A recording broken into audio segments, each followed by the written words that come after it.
On the wedding day, my fiancé let her male assistant sit in the lead car, claiming that he was prone to motion sickness, and I, the groom, was instead arranged to sit in one of the cars behind. Absolutely absurd. I couldn't even sit in my own wedding car.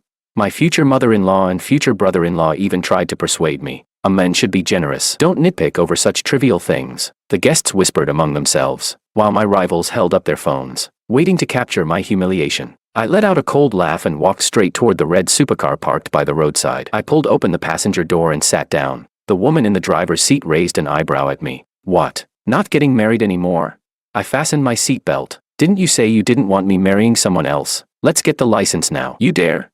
She curled her red lips into a grin, the engine roaring to life. Let's go. Who's afraid of who?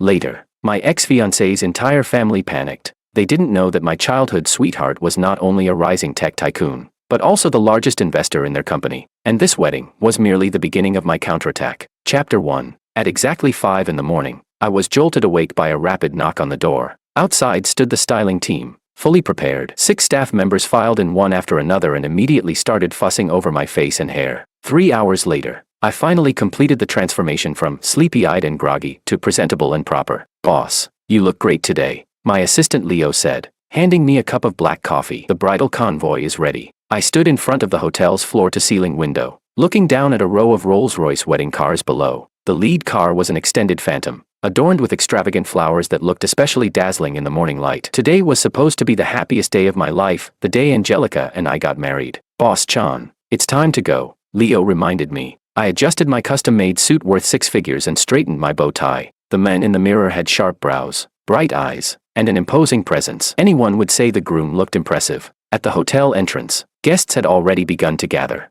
I walked steadily toward the lead car, only to be stopped 3 steps away from the door. Wait, Angelica, wearing 10-centimeter Jimmy Choo wedding heels, blocked my way with her chin held high. You go sit in the car behind. I didn't react at first. What?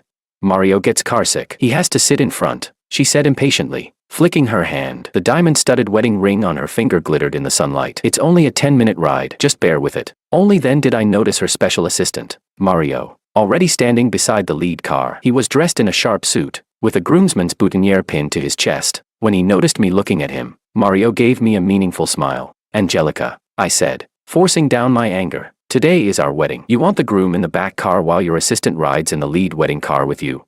Mario cut in at just the right moment. Sorry about that, Boss Chan. It's an old problem of mine. Angelica's just looking out for me. As he spoke, he deliberately rubbed his temple, putting on a weak, fragile act. I laughed in disbelief. If you get carsick, sitting in the front magically fixes it. That's the wedding car. What kind of joke is it to put the assistant there? Angelica Lin frowned, her carefully drawn brows knitting together. Why are you being so petty? Mario has worked with me for 5 years. Work matters can come up at any time. Can't you be a little more understanding? I took a deep breath and turned toward Mr. and Mrs. Lin, who were chatting with relatives nearby. I had assumed her parents would side with me. After hearing me out, Mrs. Lin replied lightly, Augustine, Angelica is busy with work. You should be more accommodating. Her younger brother, Santiago, was even worse. He sneered outright, Augustine, you're being way too sensitive. It's just a car seat. Is it really worth making a fuss? Besides, my sister marrying you is already a blessing for your family. At that moment, I finally understood. This family had never taken me seriously. In their eyes, I was nothing more than a poor nobody who had married above his station. Back at the hotel entrance, Angelica was already pulling Mario into the lead car. The guests around us pointed and whispered, their voices overlapping. Several business partners who had never liked me were filming with their phones, laughing as they did. Looks like the kept man is finally exposed. Angelica doesn't even respect him. I heard this marriage was forced by the Chan family patriarch. No wonder he's not even allowed in the wedding car. Mario is the real love. Some people are just decorative props. My gaze swept across the noisy crowd, until it stopped on a familiar flash of red across the street. A Ferrari SF90. Its sharp lines gleaming like a gemstone under the sunlight. The fine metallic particles in its paint shimmered softly in the morning light, perfectly mirroring someone's flamboyant yet restrained personality. Chapter 2. That was Susie's car. I could almost picture her in the driver's seat right now, long fingers resting casually on the steering wheel. Nails always painted the boldest, purest red. We'd known each other for so long that I could recognize her car from 300 meters away, and tell her mood just by the sound of the engine. My history with Susie dated back to the days when we were still running around in split-crotch pants. Our families were old friends. She was 3 months younger than me, yet always insisted on acting like the older sister. I still remembered when we were 6. To prove she was braver than me, She jumped off a 2-meter-high slide and ended up breaking her arm. I carried her on my back and ran halfway across the neighborhood to the hospital. She cried in pain the whole way, yet still threatened me not to tell anyone. More than 20 years was enough for 2 snot-nosed kids to grow into adults, and enough for a simple bond to turn complicated. In college, she went abroad to study while I stayed in the country, separated by a 12-hour time difference. We still kept our weekly video calls. She loved showing me the new sports cars she bought late at night, while I'd send her photos of terrible cafeteria breakfasts early in the morning. At some point, without either of us realizing it, the feeling changed. Maybe it was the time she came back and hugged me at the airport, saying, "I missed you so much." Maybe it was when my startup failed and she wired me $20 million without asking a single question. Or maybe it was that drunken night when she leaned on my shoulder and said, "If we're both still single at 30, let's just settle for each other."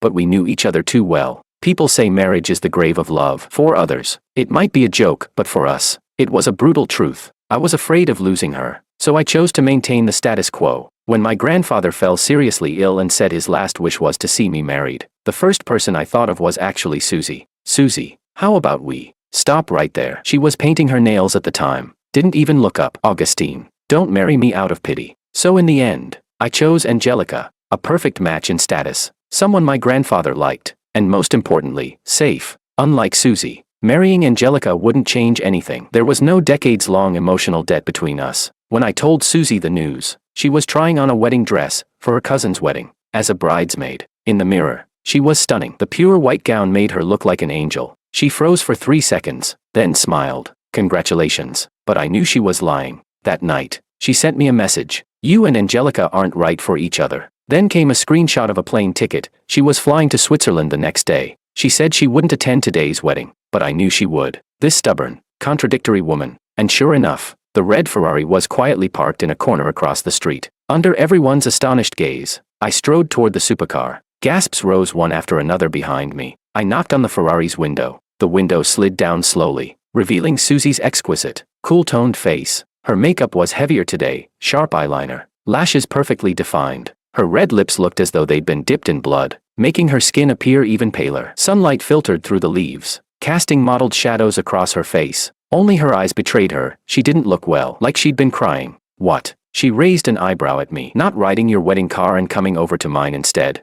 I pulled open the door and sat in the passenger seat. The familiar scent of her perfume enveloped me. She'd been using it for 10 years, the top notes lemon, the base notes sandalwood. Even the seat was adjusted to the position from the last time I rode in her car. "Didn't you say you'd like me for years?" I fastened my seatbelt and turned to look at her. "Let's go get our marriage license now." "You dare?" Her hand paused for a moment. Then she laughed. "Are you insane? Today is your wedding." Her tone was light, but I knew she was nervous. Her earlobes had turned red, her telltale sign when she lied. I briefly explained what had happened with the wedding cars. When I mentioned Angelica letting Mario, her assistant, sit in the lead car, Susie's brows knitted tighter and tighter. After I finished, she stayed silent for a long time. "I told you before," she finally said softly, almost like a sigh. "Angelica isn't right for you." "Forget that." I reached out and grabbed the hand she had resting on the gearshift. It was ice cold. "Right now, let's get married. Do you dare?" Susie turned her head and stared straight at me. Suddenly, her red lips curved upward as she slammed her foot down on the accelerator. The 5 million yuan supercar let out a thunderous roar. Like a beast awakening, the force slammed me back into my seat as the scenery outside blurred into streaks of color. "Let's go." Her voice was carried by the wind, fierce and reckless. "Marriage license it is. Who's afraid of who?" In the rearview mirror, I saw Angelica lifting her wedding dress and chasing after us, while Mario stood there, completely stunned. The guests descended into chaos. Chapter 3. Susie and I sped all the way to the Civil Affairs Bureau. Early summer sunlight streamed through the glass curtain walls, spilling onto the polished marble floor that gleamed like a mirror. The entire hall was empty, with only a few staff members chatting idly. I was still wearing my suit, still had the groom's red corsage pinned to my chest. When the two of us burst in so abruptly, heads immediately turned our way. "Aren't you already getting married?" one of the staff members asked in surprise. "Why are you registering?" I tore off the red corsage in one swift motion. "Not anymore." ID cards, household registration books. The staff member didn't say much else and went straight into routine mode. When Susie pulled her documents out of her clutch, I noticed her fingers were trembling slightly. "What are you staring at?" She shot me a glare, though the tips of her ears quietly turned red. The entire process went unbelievably fast. When the steel seal came down with a crisp click on the marriage certificate, Susie and I both froze for a moment. The staff member handed us 2 little red booklets and smiled. "Congratulations to you both." stepping out of the Civil Affairs Bureau. The early summer breeze brushed against my face, carrying the sweet scent of blooming locust flowers. Susie lowered her head, staring at the marriage certificate. Her eyelashes cast soft shadows under the sunlight. Suddenly, she reached out and took my hand, our fingers interlocking. Where to? She tilted her face up, a teasing curve at the corner of her lips. Want to book a room? I nearly choked on my own saliva. Isn't this moving a bit fast? We haven't even kissed yet. Susie's face flushed instantly, the pink spreading all the way down her neck. She stomped hard on my foot, yet still clutched the marriage certificate tightly. We're legally married now. Her voice was fierce, but her eyes kept darting away. Seeing her like this, my nerves suddenly vanished. All right then, let's go. Susie fumbled for her phone, getting ready to book a hotel, her fingers flying across the screen. Watching her reddened earlobes, I suddenly thought this version of Susie was unbearably adorable. Forget it, I said, pressing down on her hand. Let's go home first. I took her to the villa on the outskirts of the city. I'd started preparing this place half a year ago, personally overseeing every single detail. Susie stood in the entryway, eyes wide. It was originally meant to be a surprise for Angelica, I explained with a bitter smile. But now that I think about it, maybe subconsciously, before I could finish, my phone started vibrating like crazy. The name Angelica kept flashing on the screen. I answered, my voice cold. What is it? Augustine, where are you? Angelica's voice trembled with sobs. The wedding is about to start. Everyone's waiting. I walked over to the floor-to-ceiling window, looking out at the roses in full bloom in the garden. There was a time when Angelica truly did everything she could to pursue me, to win my grandfather's favor. She endured disgust and personally took care of the old man's filth and needs. On the bund, she spent a fortune setting off 999 fireworks just to confess to me. And the craziest of all, despite her extreme fear of heights, she actually jumped from the world's highest bungee platform. All because of a joke I'd casually said, if you jump, I'll make you my girlfriend. I still remembered that day when she came down from the platform. Her pants were soaked through, yet she forced a smile at me. Augustine, you have to keep your word. I accepted her proposal, partly to fulfill my grandfather's wish. And partly, perhaps I was moved by her persistence. I thought marriage was just a formality. Living with someone who loved me didn't sound so bad. But after the engagement, Angelica gradually revealed her true colors. Her ambiguous relationship with Mario. I saw it all and simply couldn't be bothered to argue. But today, she humiliated me in public at our wedding, forcing me to give up the wedding car for her assistant Mario. I could tolerate her in private, but I could not accept being disgraced in front of so many people, especially on my wedding day. Angelica, I cut off her sobbing. We're done. You wouldn't even let me sit in the lead wedding car. This marriage has no damn point. I'm not getting married anymore. On the other end of the line came rapid, uneven breathing. Angelica clearly hadn't expected me to be this decisive. Augustine, how can you be so uncompromising? Her voice shot up, sharp with hysteria. I'm already marrying you. What more do you want? I let out a cold laugh. In my mind flashed the smug look on her face that morning as she linked arms with Mario and got into the wedding car. She thought I'd swallow it like always. Thought I'd keep playing the role of the perfect groom for the sake of appearances. But she was wrong. I could tolerate her willfulness in private. I could overlook her ambiguous relationship with Mario. But I would never accept being humiliated like that, on the most important day of my life, in front of all our friends and family. That's enough. I cut her off again, my finger hovering over the hang-up button. From the moment you let Mario get into the wedding car, it was over between us. Almost immediately, her parents called. The flashing number on the screen looked like a death warrant. I hung up without hesitation. A soft chuckle sounded behind me. Susie was leaning against the stair railing. Sunlight streamed through the floor-to-ceiling windows, outlining her figure in a gentle glow. You're really busy today. Huh? She tilted her head, a teasing smile tugging at her lips. I turned toward her, suddenly reached out, and tickled her at the waist, right at the spot she'd been afraid of since childhood. Susie yelped and jumped, her whole body springing into the air as two bright patches of red bloomed on her face. Augustine, what are you doing? She shouted, dodging and laughing at the same time, her voice carrying a long-lost hint of coquettishness. Beg for mercy. I deliberately tickled her again, watching her curl up into the corner of the sofa like a startled rabbit. After more than 20 years, that weakness hadn't changed at all. I was wrong. I was wrong. Susie laughed until tears spilled out, her hair falling messily against her flushed cheeks. She raised her hands defensively, her eyes shimmering with moisture. This version of her was nothing like the tomboy from my memories. I stopped. Only then did I realize how close we were, so close I could count her eyelashes. The faint scent of her perfume lingered at my nose, the most familiar smell in my memory. Susie seemed to sense the shift as well. The blush on her face spread all the way to her ears, even her breathing turning careful and shallow. She was just about to say something when my phone vibrated again. We both looked toward the coffee table. The screen showed Angelica calling from another number. Susie's gaze dimmed slightly as she moved to stand up, I pressed her hand down, picked up the phone, and powered it off. Now, I said softly, looking straight into her eyes, my voice unconsciously gentler. No one can interrupt us. Susie stared at me in a daze. Sunlight refracted in her pupils, casting warm amber rings. The distance of more than 20 years between us suddenly felt within reach. Her eyelashes fluttered lightly, like a butterfly about to take flight. Augustine, she whispered my name, the ending trembling ever so slightly. I leaned closer, close enough to catch the sweet scent of lipstick on her lips, and in that moment, I finally understood why I hadn't dared to marry her before. It wasn't that I was afraid of losing a childhood friend. It was that I was afraid I didn't deserve a love this pure. But now, everything was different. Chapter 4. Half an hour later, Susie's hair was scattered across my chest, rising and falling gently with her breathing, carrying a faint scent of shampoo. I looked down at her and found her tracing slow circles over my heart with her fingertips,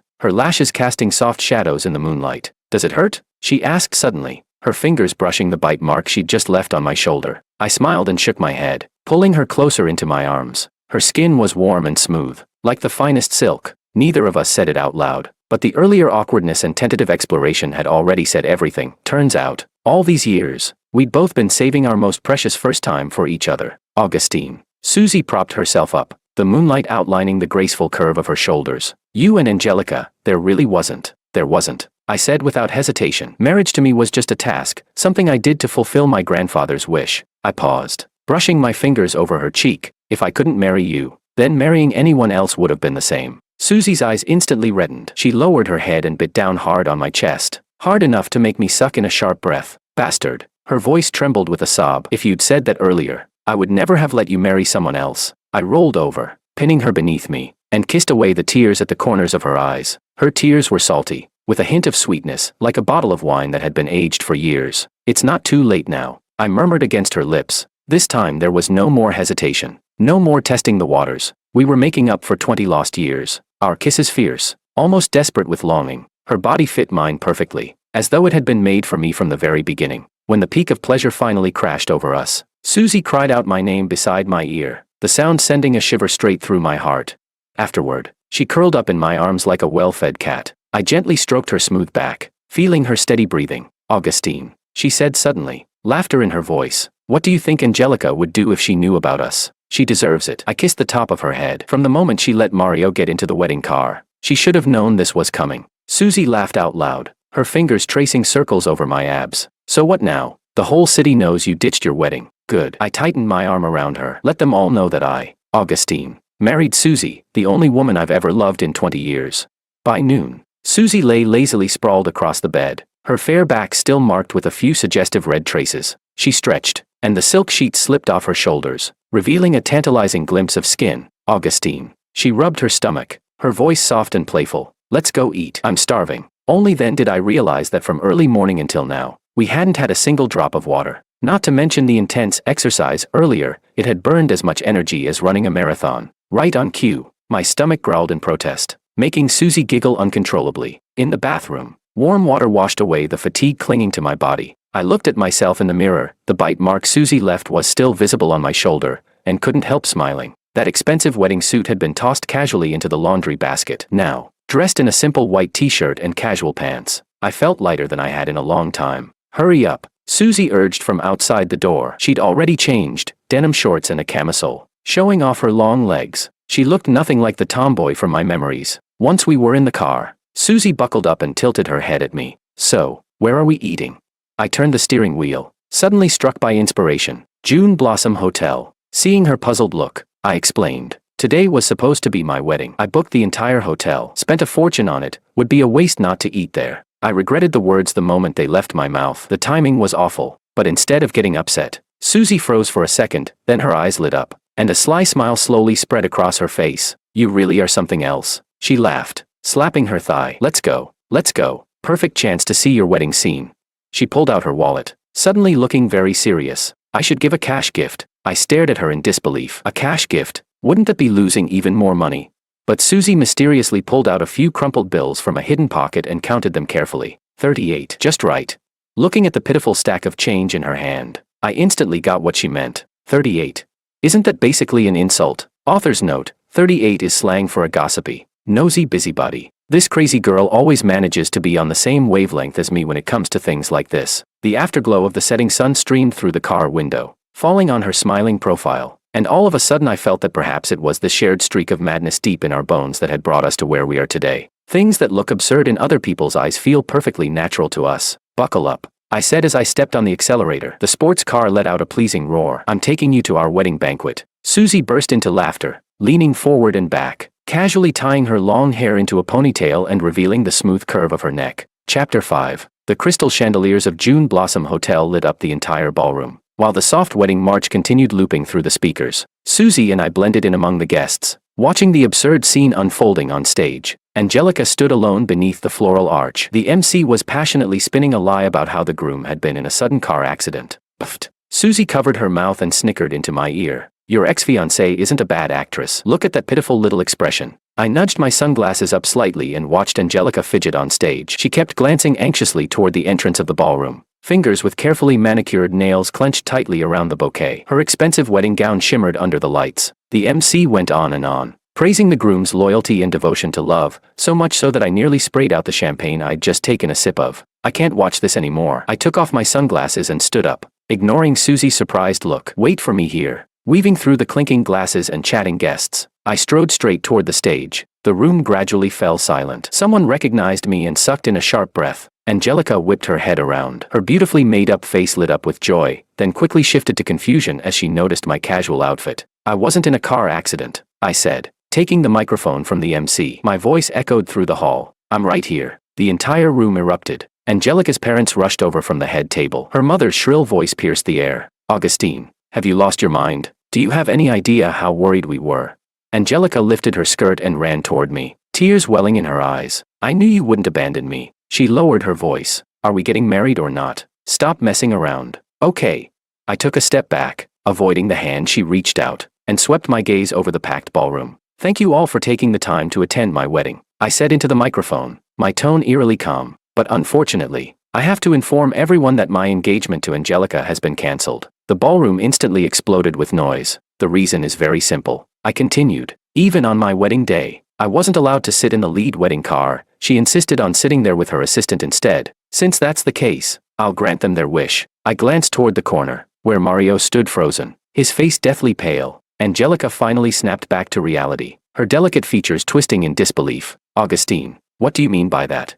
I ignored her shrill voice and turned back to the guests. Today's banquet is on me. Please eat well and drink freely. Only then did people really notice my outfit, plain t-shirt and jeans, completely out of place at such a lavish wedding. The murmurs slowly shifted into criticism directed at Angelica. Fingers began pointing, and whispers about her relationship with Mario spread through the room. Augustine, are you crazy? Angelica grabbed my arm tightly, unwilling to let go. All this over something so small. Do you know how much I've sacrificed for you? Her voice suddenly rose, tinged with tears. I turned down invitations to Paris Fashion Week, rejected Milan runway shows, all to prepare for this wedding. I coldly pulled my arm free and looked at her. Her carefully styled curls were coming undone, and creases had formed in her expensive custom gown from all the frantic movement. The woman I once thought elegant and composed now looked more like a street shrew throwing a tantrum. A small thing. I let out a soft laugh, my eyes flicking toward Mario in the corner. Letting your assistant take the lead seat in the wedding car is a small thing. Do you take me for an idiot? What nonsense are you talking about? Angelica suddenly raised her voice and turned to the guests. Everyone, don't listen to him. Mario and I are purely professional. He just takes good care of me, buys me gifts and things. And you, Augustine, you never even gave me a decent Valentine's Day present. Chapter 6. I was genuinely taken aback. On every holiday and special occasion, when had I ever failed to give her gifts? And now she was claiming I'd never given her anything. I glanced at Mario. His gaze froze for a split second. Under everyone's eyes, he started rubbing his hands nervously. That small gesture only confirmed my suspicion. I spoke slowly and clearly, making sure every word reached everyone present. Last Valentine's Day, I spent 280,000 yuan at auction on that limited edition Hermes crocodile skin bag, and asked Mario to deliver it to you. And on your birthday, I had a Patek Philippe custom made through a friend in Switzerland. Your initials were engraved on the dial. As long as it was a holiday, I never missed a single one. Mario suddenly rushed forward. Angelica, don't listen to his nonsense. Enough already, let's not talk about this. Fine beads of sweat broke out on his forehead. Shut up, I snapped, cutting him off. Do you want me to pull up the bank transfer records? Last Chishi festival, I transferred 150,000 yuan to you and told you to buy that Cartier diamond necklace. I still have the receipts for the gifts I bought before. Want me to check the boutique sales records too? If I'm not mistaken, you pocketed all those gifts yourself, didn't you? Mario's legs began to tremble. He looked toward Angelica for help, only to find her staring at him with an unfamiliar, distant gaze. The assistant who had once been all meek and obedient in front of Angelica now stood exposed. Every layer of disguise stripped away. Angelica Lin let out a shrill scream. Mario, how dare you? She lunged forward, hand raised to strike him, but her parents hurriedly held her back. The entire banquet hall descended into chaos. Guests began whispering among themselves. My God, so Miss Lin's assistant has been skimming gifts all this time. No wonder she always complained at gatherings that Boss Chan wasn't romantic. The nerve on that assistant. I watched the farce coldly, surprised at how calm I felt. Augustine, Angelica's voice suddenly softened, filled with an unprecedented humility. I was wrong. I really didn't know. I had no idea it was like this. Her tears ruined her carefully done makeup. It was all that bastard Mario's fault. I shook my head lightly. It doesn't matter anymore. That single sentence seemed to give her hope. Her eyes lit up. Then can we still get married? Let's pretend today never happened. I promise from now on. I slowly withdrew my hand and pulled out the marriage certificate from the inside pocket of my jacket. It was still warm from my body. The bright red cover was blinding under the lights. The gold-embossed words marriage certificate gleaming sharply. I'm afraid not, I said softly, but the entire hall fell silent. Because I'm already married. Angelica's expression froze completely. Let me introduce her, I said, looking toward Susie in the crowd. She was leaning against the champagne tower, a spectator's smile playing at her lips. This is my wife, I continued, my voice unconsciously gentler. My childhood friend. We just registered our marriage today. I believe Susie and I are far more suited to walk into marriage together. Angelica let out a scream that barely sounded human. She lunged for the marriage certificate, and when she saw the photo of Susie and me printed inside, her body seemed to lose all strength as she collapsed to the floor. No, impossible, this can't be, she muttered to herself.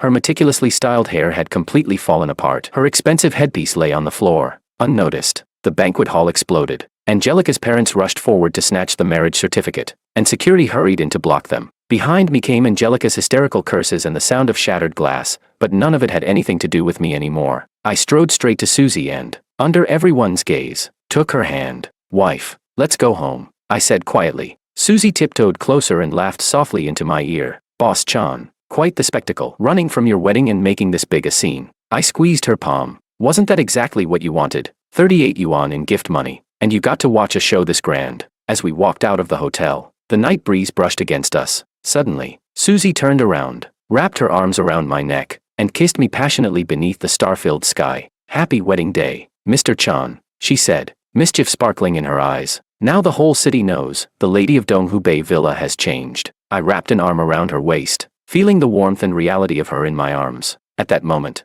I found myself grateful for Angelica's stupidity. If not for what she'd done today, I might never have realized that the most beautiful love had always been within my reach. My future was right here, holding my arm as we walked toward the sports car parked by the roadside. Oh, right. Susie suddenly stopped and pulled an exquisite gift box from her bag. A wedding present. I opened it to find a Patek Philippe watch inside. On the back of the dial were engraved our names and today's date. I was originally planning to give it to you at your wedding, she said, blinking slyly. Guess it works even better as a wedding gift now. I burst out laughing and pulled her into my arms. This was my Susie, my childhood friend who never failed to surprise me. And now, she was my wife. Chapter 7. The next day, early morning, I arrived at Angelica's apartment. Standing at the door, looking at a space that had once felt familiar, I now felt nothing but estrangement. The living room was still decorated with remnants from yesterday's wedding. Balloons and streamers drooped lifelessly, like the wreckage of an absurd marriage. Augustine, you heartless bastard. Mrs. Lin's shrill voice rang out from the bedroom. She rushed toward me in her slippers, fury written all over her carefully maintained face. Our Lin family has treated you well, this is how you repay us.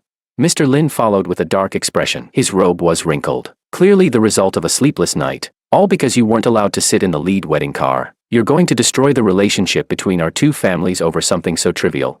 I calmly set my suitcase down. The metal wheels made a crisp sound against the floor. The sound seemed to jolt Angelica, who had been hiding in the bedroom. She suddenly shoved the door open and rushed out. She looked terrible, eyes swollen like peaches. Her expensive silk nightgown rumpled, hair a tangled mess. She was nothing like the radiant bride from the day before. Augustine, her voice was hoarse, deliberately softened. Do you really have to be this heartless? She tried to move closer, the smell of alcohol from the night before still clinging to her. I know I was wrong. There's really nothing between Mario and me. I stepped aside, avoiding the hand she reached out, and walked straight into the walk-in closet. My suits were still hanging neatly inside. I pulled my clothes down and tossed them into the suitcase. Movements clean and decisive. Augustine. Angelica suddenly raised her voice. Aren't you afraid I'll really end up with Mario? A calculating glint flashed through her eyes. I know you still like me, otherwise you wouldn't be this angry. I stopped what I was doing and turned to look at her. In the morning light, the facade she had carefully maintained was completely shattered, leaving only resentment and panic. Go ahead and be with Mario, I said, pulling a stack of documents from my briefcase. But you'll probably have to wait a while. I handed the papers to her. He's suspected of embezzling company funds. My lawyer has already filed a lawsuit. Angelica trembled as she took the documents. When she saw the amount involved, 87 million yuan, her face instantly went deathly pale. Her parents hurried over to look. Mrs. Lin let out a sharp gasp. Angelica had kept insisting that I never gave her gifts. Only now did it become clear just how much money Mario had intercepted and pocketed. Oh, and one more thing, I continued, my tone as calm as if we were talking about the weather. The 30 million yuan bride price. Now that the engagement is cancelled, by law it needs to be returned in full. That sentence exploded in the living room like a bomb. Mr. and Mrs. Lin froze on the spot. The documents slipped from Angelica's hands and scattered across the floor. This, Mr. Lin stammered. Augustine. Our families have known each other for so many years. Mrs. Lin suddenly lunged forward and grabbed my arm. Augustine. That money was already used to buy a house for Xiaojia. For Auntie's sake, haven't I always treated you like my own son? I gently pried her fingers off and took a step back, putting distance between us. That has nothing to do with me. If I don't see the money returned within a week, expect a court summons. Angelica suddenly burst into hysterical laughter. Augustine, you're ruthless. Her laughter was mixed with sobs. For Susie, you won't even leave a shred of dignity for me. I didn't answer. I simply continued packing my luggage. Chapter 8. The framed photo in the study caught my attention. It was our engagement picture. Angelica was smiling sweetly in a white dress, while I stood beside her, looking more like an outsider than a groom-to-be. I took the frame down and casually tossed it into the trash. That action seemed to trigger Angelica. She rushed over, trying to grab it back. What are you doing? That's our memory. Memory? I let out a cold laugh. A memory built on lies is worth nothing. After packing the last item, I dragged my suitcase toward the door. Mr. Lin suddenly stepped in front of me. Augustine, think this through. If you offend the Lin family, you won't have it easy in the business world. I stopped and turned to look at the three of them. In the morning light, the greed and calculation on their faces were impossible to hide. Uncle Lin, I said calmly, you might have forgotten, who was it that stepped in to save your company during the crisis 3 years ago? And do I need to remind you who pulled the strings behind the project your company is holding now? Since that's the case, don't blame me for not leaving any room. Mr. Lin's arrogance instantly collapsed. He staggered back 2 steps and dropped onto the sofa. The atmosphere in the apartment froze, as if even the air had stopped moving. Mr. Lin's well-maintained face flushed red, veins bulging on his forehead. He suddenly turned around and poured all his fury onto Angelica. You useless thing. His voice was squeezed out through clenched teeth. He grabbed the crystal ashtray off the coffee table and smashed it onto the floor. The ashtray shattered across the tiles, shards flying everywhere. Mrs. Lin screamed and stumbled back. Angelica stood there in a daze, all the color draining from her face. She opened her mouth as if to explain, but her father's roar cut her off. I spent so much effort raising you, gave you the best education, sent you abroad, just so you could end up fooling around with an assistant. Now look at this, 30 million in bride price to be returned, and that bastard Mario is facing a lawsuit. You've dragged the Lin family's name through the mud. Angelica's younger brother, Santiago, who had been hiding in his room, rushed out as well. He grabbed Angelica by the shoulders and shook her violently. That 30 million was used to buy my wedding apartment. If it has to be returned, how am I supposed to get married? If my girlfriend's family finds out, they'll definitely call off the engagement.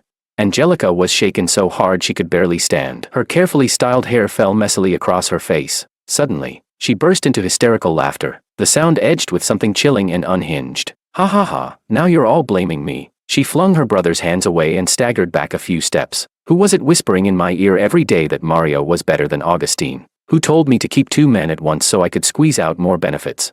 Mr. Lin's face darkened even further. He raised his hand to strike her, but Mrs. Lin clung to him desperately to stop him. That sentence completely enraged Santiago. The spoiled young heir lunged forward and grabbed Angelica by the hair. You bitch, you screw yourself over and drag me down with you. Ah. Angelica let out a piercing scream. She fought back viciously, her long nails raking straight across her brother's face. Several bloody scratches instantly appeared on Santiago's cheek. He howled in pain. Mr. and Mrs. Lin rushed forward to break them apart, but the 2 out-of-control siblings knocked them around in the chaos. The living room descended into total mayhem, an invaluable vase toppled and shattered. The expensive leather sofa was torn open, and Mrs. Lin's carefully collected crystal ornaments lay smashed across the floor. I stood by the door, watching the farce coldly. Once upon a time, this family, glossy and respectable on the surface, had seemed perfect in my eyes. Now, every layer of pretense had been ripped away, exposing the ugliness beneath. I said nothing, simply lifted my suitcase. That movement seemed to shatter Angelica's last sliver of hope. The light in her eyes died instantly. Mr. Lin suddenly rushed up to me. Gone was his earlier rage, his face now plastered with a fawning smile. Augustine, look, can we talk this over again? We can return the bride price slowly. Or maybe let Angelica go apologize to you. I looked at him and found it absurd. For money, the Lin family was willing to throw away even their last shred of dignity. Uncle Lin, I said, gently pushing his hand off my shoulder. See you in court. With that, I turned and walked straight toward the elevator without looking back. Behind me came Angelica's hysterical crying, Santiago's furious curses, and Mr. Lin's enraged shouting. As the elevator doors closed, all those sounds were finally sealed outside. Chapter 9. The elevator descended slowly. I watched my own reflection in the mirrored wall. A 3-year relationship had ended in such an absurd way, yet I felt unexpectedly light. Stepping out of the apartment building, the early summer sunlight fell warmly on my shoulders. I took a deep breath. The air smelled of flowers and greenery, not the suffocating heaviness of that apartment just moments ago. My phone vibrated right on cue. A message from Susie popped up. Done yet? I've prepared a surprise for you at Donghu Bay. I couldn't help smiling as I replied. On my way. Please don't tell me you replaced all my suits with casual wear again. She replied instantly with a tongue-out emoji, followed by another message. What's in the closet is way more exciting than that. The ornate iron gates of the Donghu Bay villa slowly opened. As my sports car rolled into the private driveway, the setting sun wrapped the entire lakeside villa in a golden glow. Through the floor-to-ceiling windows, I saw Susie barefoot on the Italian-imported cashmere rug, holding up a champagne glass toward me. After parking, I took the steps 2 at a time. The fingerprint lock clicked open. The moment I pushed the door inside, the scent of roses enveloped me. Red roses airlifted from Ecuador filled the living room. Every bloom opened to perfection. Welcome home, Mr. Chan. Susie leaned against the spiral staircase, wearing nothing but one of my white dress shirts. The hem barely reached the tops of her thighs. She swirled the champagne in her hand, the amber liquid rippling seductively in the crystal glass. I loosened my tie, my Adam's apple bobbing unconsciously. This is the surprise you mentioned. Why the rush? She blinked mischievously, cherry red nails pointing upstairs. There's a much bigger surprise in the master bedroom. I practically ran up to the second floor, pushing open the walnut door. The first thing I saw was the king-size wedding bed. Wait, why were the sheets such a loud, scandalous yellow? Before I could process that, my attention was completely seized by what stood in the corner. Half of what used to be my walk-in closet had been transformed into a display that made my blood heat instantly. More than a dozen outfits in different styles hung neatly in garment covers, glowing subtly under soft spotlights. Like it. Susie appeared behind me without a sound, her warm breath brushing my ear. Flight attendant, nurse, police officer, student look, oh, and your favorite, office lady, she deliberately added in a syrupy voice. Each set comes with matching stockings. I turned and pinned her against the closet door, my fingers tracing the faint curve of her waist beneath the shirt. Susie, you're playing with fire. Oh please, don't pretend. Isn't this exactly what men like? She slipped deftly out of my arms, tugged open the cover on a flight attendant uniform, and glanced back at me. Want to try an unboxing experience? Watching her tiptoe to take the outfit, the hem of the shirt lifting in a perfect arc, my mouth suddenly went dry. This was the same childhood friend who used to run around naked with me as a kid. When did she become so dangerous? After changing, she suddenly spun around. The skirt flared in a graceful arc. Well, do I look like a professional cabin crew member? My gaze locked onto the curve of her hips wrapped in the pencil skirt, and I suddenly understood why some people were willing to spend a fortune on first-class tickets. This wasn't a uniform. It was a walking hormone generator. Ladies and gentlemen, welcome aboard Augustine Airlines. Susie's voice shifted into a perfect broadcast tone. This flight is about to enter a period of turbulence. Please fasten your seatbelts. Chapter 10. I scooped her up by the waist and tossed her onto the bed. She burst into laughter as she struggled, the uniform cap tilting askew, a few loose strands of hair sticking to the corner of her lips glossed with shine. The sight suddenly took me back to when we were 15, sneaking wine in the old house's attic and getting caught by her mom. She'd laughed just as carefree back then. Be serious, Captain Augustine. She suddenly put on a stern face, though her fingers traced my tie in an unmistakably flirtatious way. According to aviation regulations, passengers are not allowed to harass crew members. I lowered my head and bit onto the golden name badge on her uniform, mumbling. Then punish me with a lifetime flight ban. Another memory flashed through my mind, back in school, when she tutored me in math. How did I never notice that every glance she gave back then was already full of mischief? Late at night, we lay sprawled in the massage bathtub. Susie toyed with the wedding ring I'd given her and suddenly snorted with laughter. Can you imagine if Angelica knew that the supposedly abstinent, cold CEO she schemed so hard to marry was actually a uniform fetishist? I splashed a handful of water at her. And whose fault do you think that is, you little seductress? Oh, please. She turned and straddled my lap, her wet shirt clinging to her body. Back in middle school, who was it that got caught by the dean sneaking a peek under my school uniform skirt? My face instantly heated up. I hurriedly changed the subject. So, what do you want to eat tomorrow? I'll cook. Oh, her eyes lit up. You're cooking personally? Then I want sweet and sour ribs, braised prawns. Watching her count dishes on her fingers, it suddenly hit me. This was probably what a perfect marriage looked like. A lover with passion, a partner in crime with perfect chemistry, and family who knew you inside and out. The phone by the bathtub suddenly vibrated. It was a long message from Angelica. I was about to swipe it away when Susie beat me to it. Wait, let me see what new act she's putting on now. Halfway through reading, her eyes widened. Wow, she's begging you to take her back. Then she curled her lips in disdain. Bit late for that, isn't it? I laughed, grabbed the phone back, and tossed it aside. Susie, are you jealous? Jealous? She suddenly stood up in the water, splashing everywhere. Just wait. I'm going to change into the nurse outfit right now, guaranteed to wipe every other woman right out of your mind. Watching her bare feet disappear toward the walk-in closet, I leaned back against the tub and laughed silently. Outside the floor-to-ceiling windows, the night waves of East Lake shimmered with moonlight like scattered silver. This was the life I wanted. Wine, moonlight, and someone willing to be crazy with me for a lifetime.